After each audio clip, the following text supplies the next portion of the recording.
这个台中市刑警大队上新的统计，网络购物的诈骗案，今年1月到11月有121件，诈骗的金额973万。尤其搁伫要到11月11、双11的网络购物的高峰期咯，一夜式的广告讲特别多，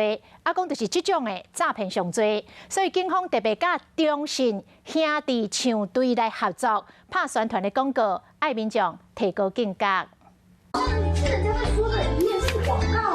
双11电商折扣优惠多，中信兄弟唱计上尾上上只在卖条上网来说，尤其这种职业性的广告介绍有够实。全面3折球星代言的名牌球衫全面3折，各免运费。常常就想要买的，一买就成功，结果去用骗去。高会府前拍开箱啊，3项刀片拢无共，想要退货，服务中心直接离线找无人，这就是职业式广告诈骗。双11购物节将至，民众充满期待，想要来大肆采购。那诈骗集团也在这个时候可能有搭上这个话题，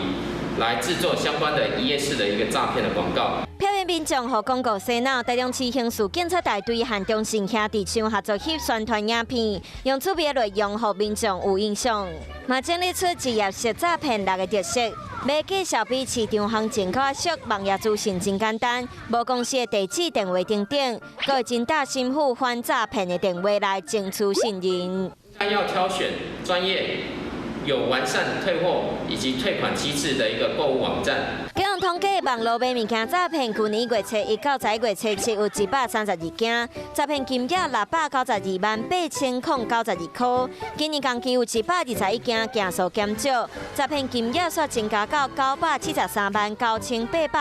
块。特别是双11电商大档期，诈骗件数特别多，嘛涉及职业式诈骗。警方嘛讲，民众若是去用骗去，收到货想要退货，爱记得甲托运单留咧，向电管的寄件人或者是物流公司要求退款，而且会记得报案来保障家己的权益。